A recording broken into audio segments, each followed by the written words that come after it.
Hello, I am Linda Sarna, Dean of the UCLA School of Nursing.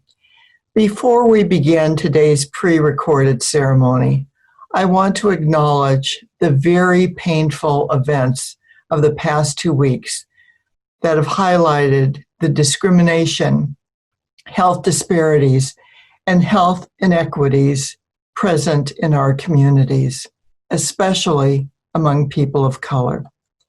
Many ask, what can I do? As nurses, as the most admired professionals, you have the opportunity and the responsibility to take action and use your voice, to change the system and to reduce these disparities. Be inspired today by the words of Dr. Alicia Georges, our keynote speaker, who will provide guidance about how you and we can make a difference. Now, let the ceremony begin.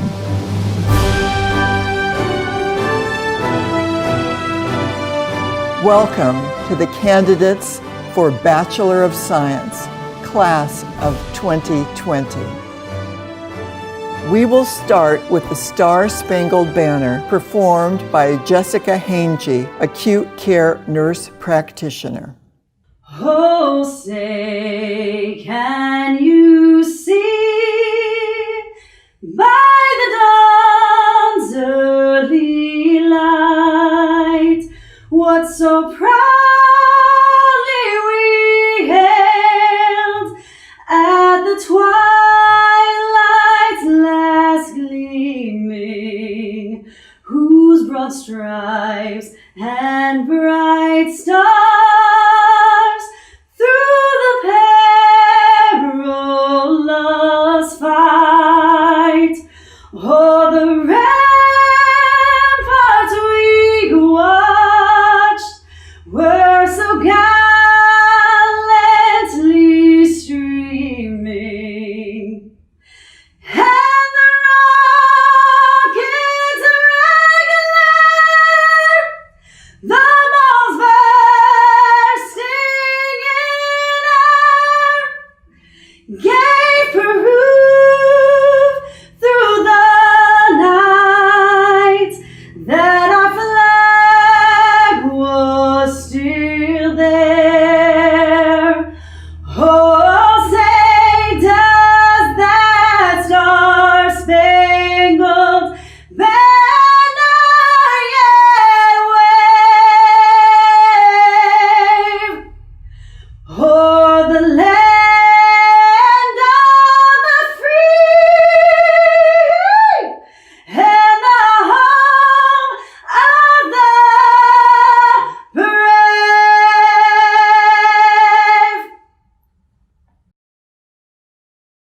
Hello, everyone. I'm Linda Sarna, and I have the honor and privilege to serve as Dean for the UCLA School of Nursing. Welcome to our 2020 commencement ceremonies. Commencement is the highlight of the academic year, honoring and symbolizing academic success and personal achievement for each of you graduating today. It's a collective opportunity for faculty, families, and friends to celebrate this milestone. Some of you will be entering the profession as new nurses. Others will now be recognized as advanced practice nurses, and some of you will become nurse leaders and scientists. All of you are heroes in my book. I know we had all hoped to be together in Royce Hall today, and I share your disappointment that we are not. No one could have predicted that we would be in the midst of a pandemic, where we would not be able to gather in a way that allows us to remain at a safe distance from one another. However, we will do our very best to celebrate the accomplishments of your class during 2020, the year designated by the World Health Organization as the Year of the Nurse and Midwife. We're living in unmanageable times for society and for nursing education.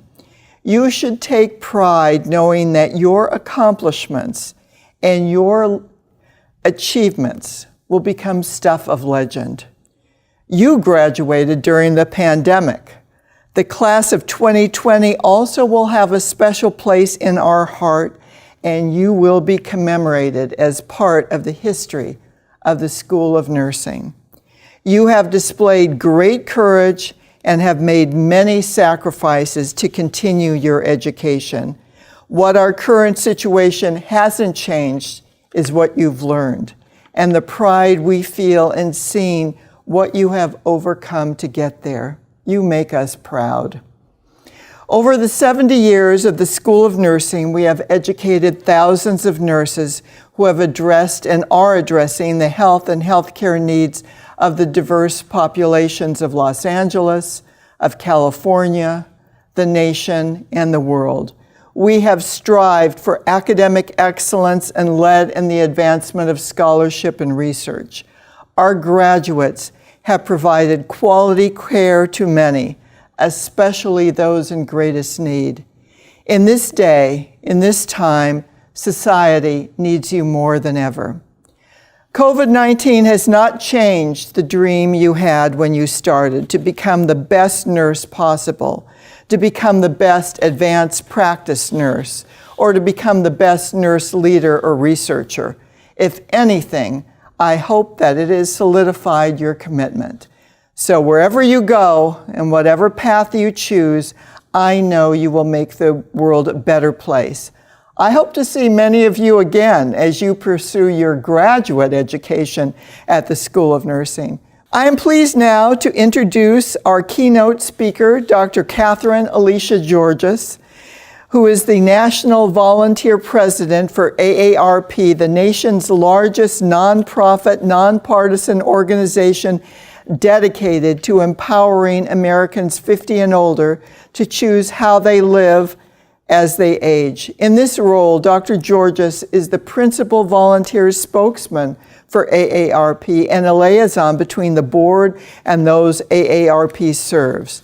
In addition to her duties representing AARP, Dr. Georges is a professor and chair of the Department of Nursing at Lehman College of the City University of New York and a volunteer president of the National Black Nurses Foundation. She is a fellow of the American Academy of Nursing. She is actually a living legend of the American Academy of Nursing. She's also a member of the New York Academy of Medicine. She's a lifetime member of the National Black Nurses Association and Alpha Kappa Alpha sorority. She earned her undergraduate degree from the Seton Hall University College of Nursing, her MA in nursing from New York University, and a doctoral degree in educational leadership and policy studies at the University of Vermont. Welcome, Dr. Georges. Dean Linda Sarna, faculty, staff, family members of the graduates, and most of all, to the class of 2020. Good morning. Congratulations to all the graduates on your wonderful accomplishment. I am honored to have been asked to be your speaker in this, the International Year of the Nurse and Midwife, but also a year where we are experiencing a global event never seen before, the COVID-19 pandemic. But I say to you, do not be daunted because we are faced with this disease. You have chosen a profession where you will touch people's lives in such a profoundly positive way because of your excellent preparation. You will be a critical part of a healthcare field undergoing considerable change because of this pandemic and the effects of the economic downturn in our country. I can't tell you exactly how this will shake out in the next 10 years or even in the next year or two. But I think there are some fundamental truths that we can be confident about that will shape your work and the future of healthcare. One is demographic, Another is the influence of social determinants of health. And a third fundamental truth is the critical role of nurses, a role that I deeply believe has and will become increasingly important. Let's start with a demographic change. 10,000 people in this country turn 65 every day. By the year 2030, 1 in 5 Americans will be 65 years or older. By that time, we might have 1 million people age 100 or older. Our fastest growing age group in this country are those over 85. People want to age with dignity and purpose, and the overwhelming majority of them want to age at home. As we reflect on longer lifespans, we need to focus intensely on longer health spans, later years in which we are in relatively good health, able to keep working if we want to, and able to enjoy the gift of time. Many older people are having the time of their life. Many more could be. How we have managed the pandemic and its effect on the older populations are lessons learned for the future. We have to recognize and address glaring health disparities driven by long-standing social determinants that exist across ethnic, racial, socioeconomic, and geographic lines, often in defiance of most promising trends in the population as a whole. The COVID-19 brought this once again to the surface. Social determinants of health, which include areas such as homelessness, poverty, food insecurity, education, and social isolation, have once again intersected in this pandemic. Yes, it's vital to eat a healthy diet, exercise, maintain strong social bonds, but how do you take a walk after dinner or visit with a friend if you're scared? How do you feed your family if you live in a food desert? How do you take your prescribed medications if you can't afford them?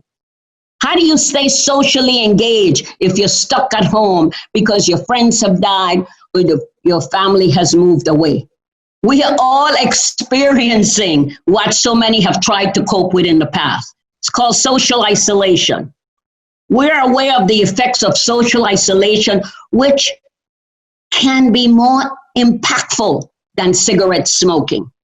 We've made very meaningful progress in healthcare through the passage of the Affordable Care Act. And it's now almost universally acceptable that people should be covered for pre-existing conditions. Now we need to build on that progress by making sure that social determinants of health are a central part of the debate and discussions about improving healthcare.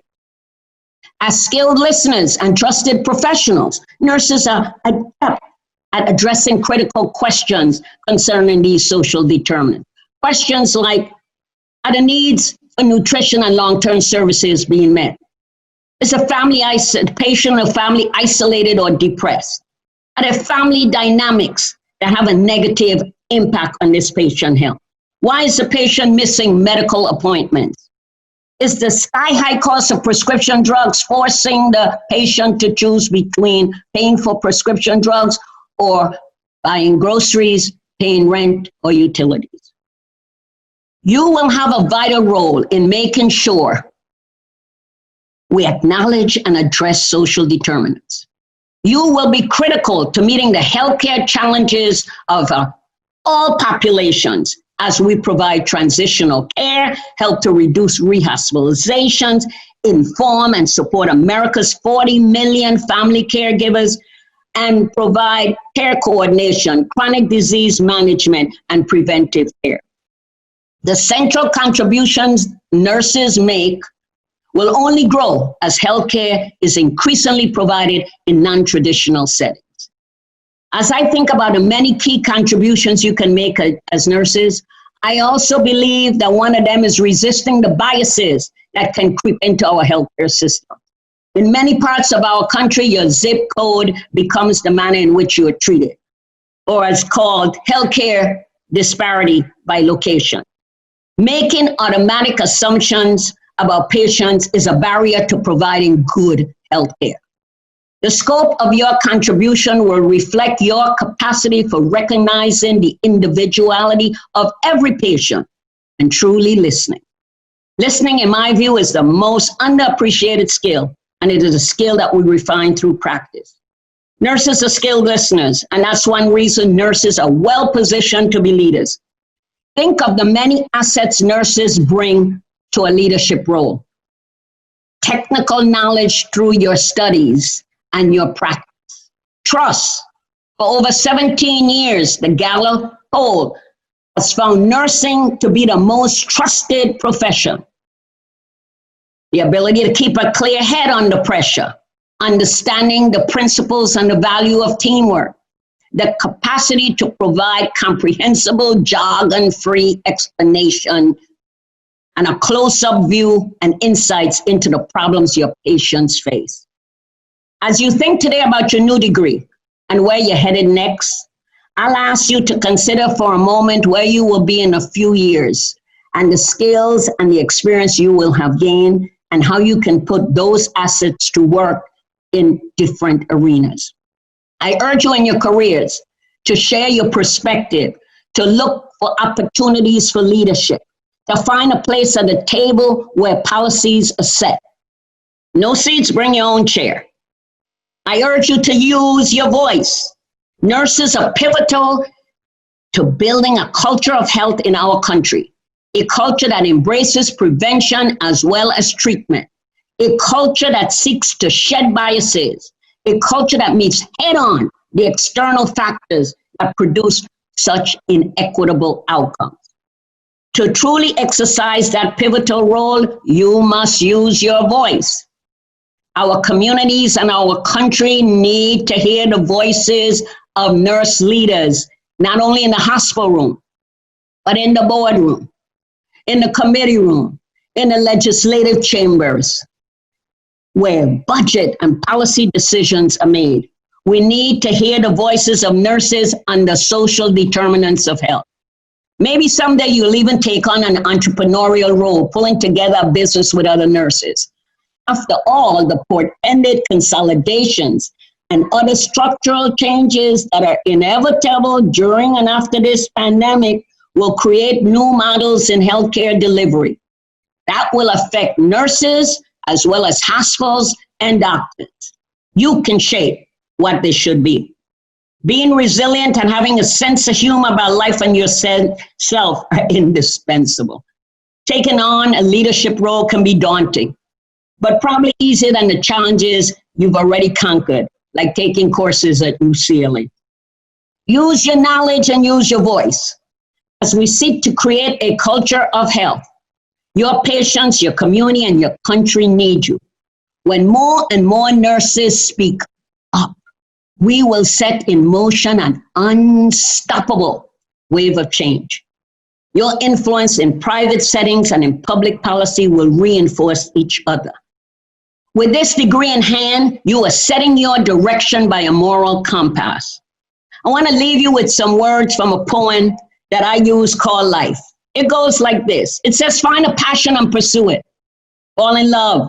Dream big. Spend quality time with family and friends. Laugh every day. Believe in magic. Tell stories. Reminisce about the good old days, but look with optimism to the future. When possible, travel often. Learn more. Be creative. Never give up.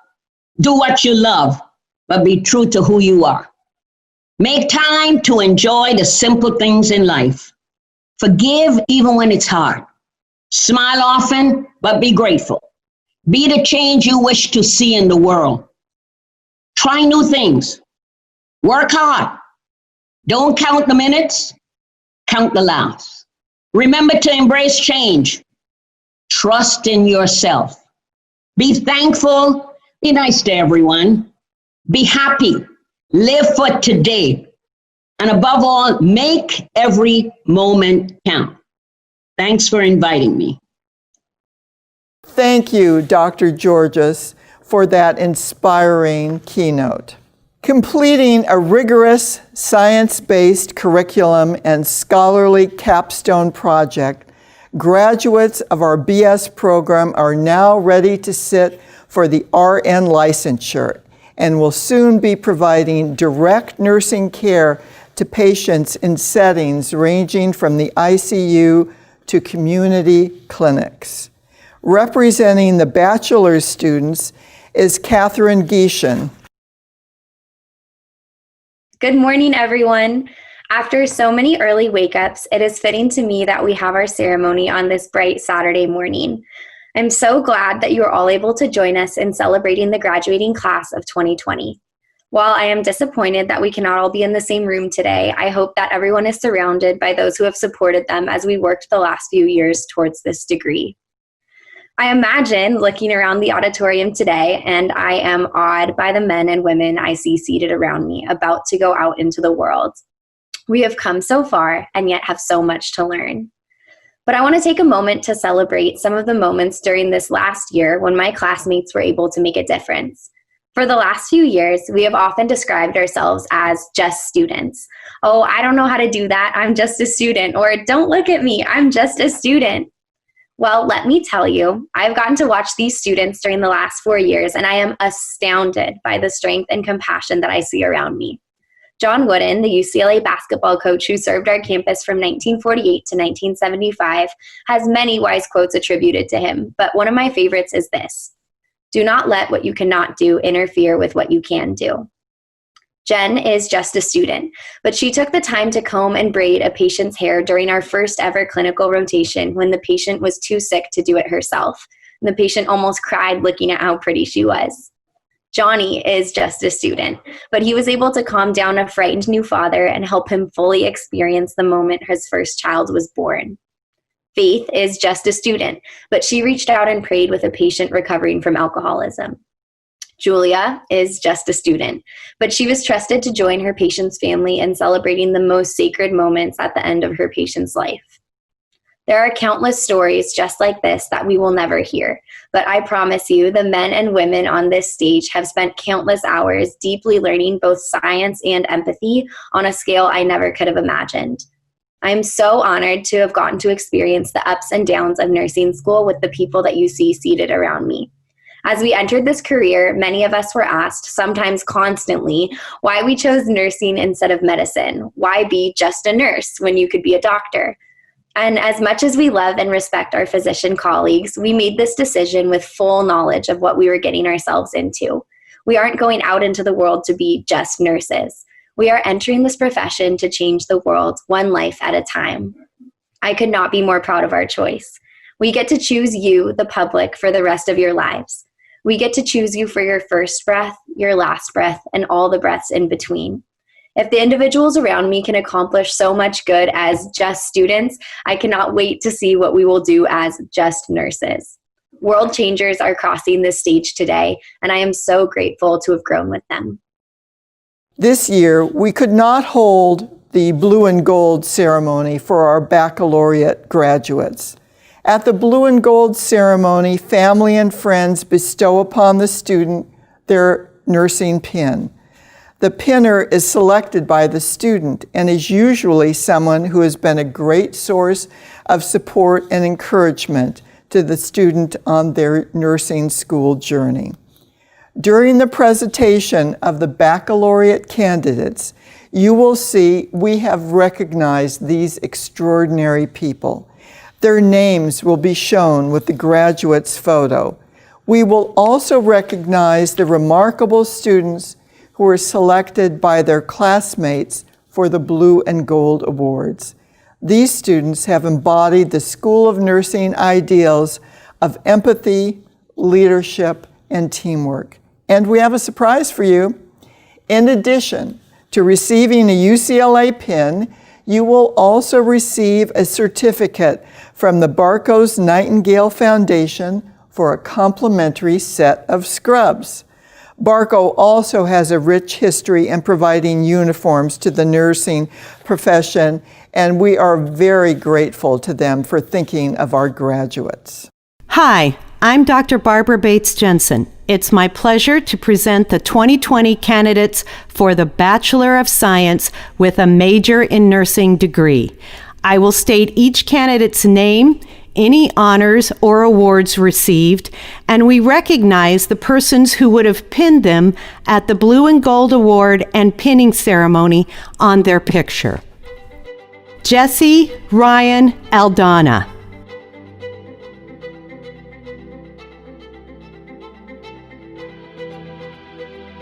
Jenny Averachan.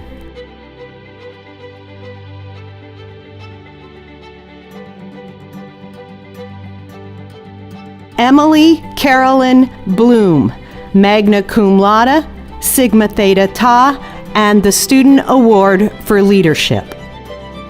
Erica Lauren Choi, Sigma Theta Tau, Alpha Tau Delta. Colleen Nicole Clark.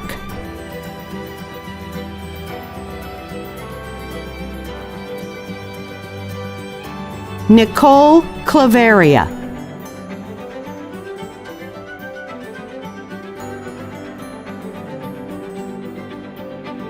Allison D'Souza, summa cum laude, Sigma Theta Tau, Alpha Tau Delta. Juliana Estrada, Alpha Tau Delta.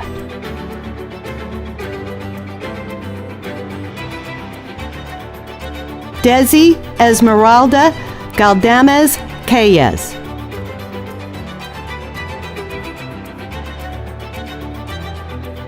Ileana Jasmine Gamez.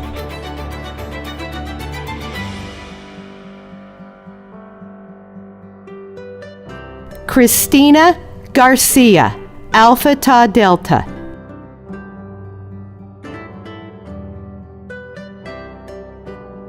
Miriam Estefani Garcia, Sigma Theta Tau, Alpha Tau Delta. Kathryn Gieschen, cum laude, Sigma Theta Tau, Alpha Tau Delta. Michelle Gomez Macias, Sigma Theta Tau, Alpha Tau Delta. Roxana J. Gonzalez, Alpha Tau Delta.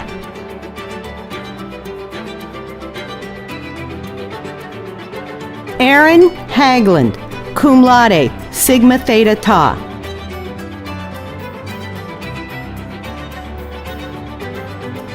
Elizabeth Chayang Hong.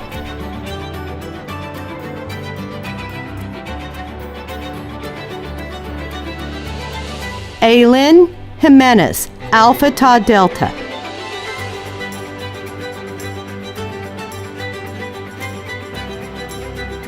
Helen Lee, Alpha Tau Delta.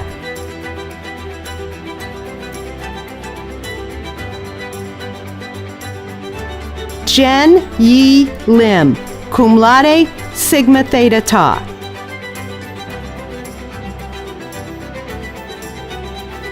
Aiden Lofney.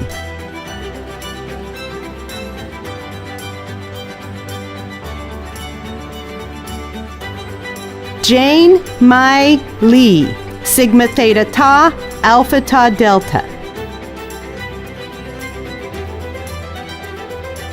Ayez Merchant, Alpha Tau Delta.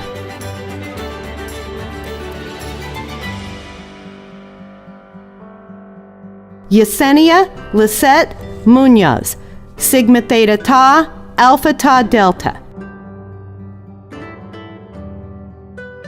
Jonathan Orozco.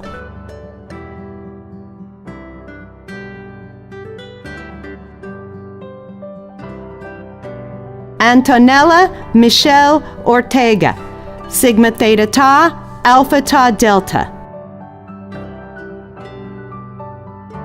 Andrea Perea.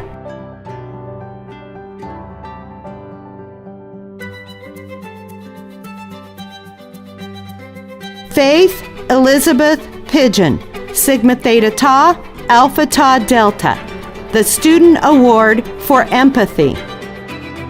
Amanda Quintero.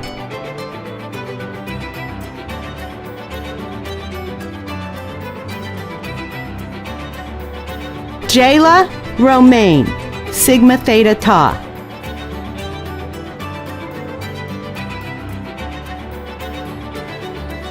Chelsea Sham, Sigma Theta Tau, Alpha Tau Delta.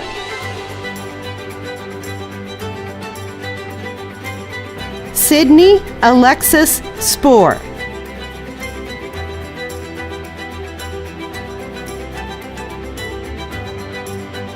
Lexi May Marie Swenson, Sigma Theta Tau, Alpha Tau Delta. Maria Edison Tamongdong, Sigma Theta Tau, Alpha Tau Delta. Pamela Denise Tobillo, Sigma Theta Tau, Alpha Tau Delta. Minor David Urizar Hunter.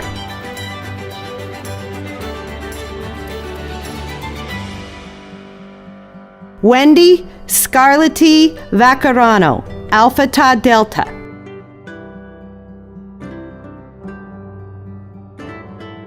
Julia Christine Wenzel, Sigma Theta Tau, Alpha Tau Delta, and the Student Award for Team Player. Jasmine Lo Wong, Sigma Theta Tau, Alpha Tau Delta. Selena Wong, cum laude, Sigma Theta Tau, Alpha Tau Delta. Malat Wurku.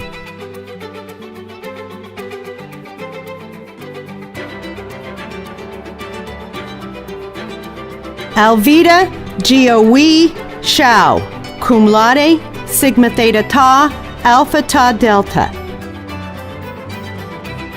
Julianne Marie Ziegmund, Sigma Theta Tau, Alpha Tau Delta. In academic tradition, the student who has not yet earned a degree wears the tassel of his or her mortarboard on the right side of the cap. When the degree is conferred, the scholar moves the tassel to the left and joins a select company.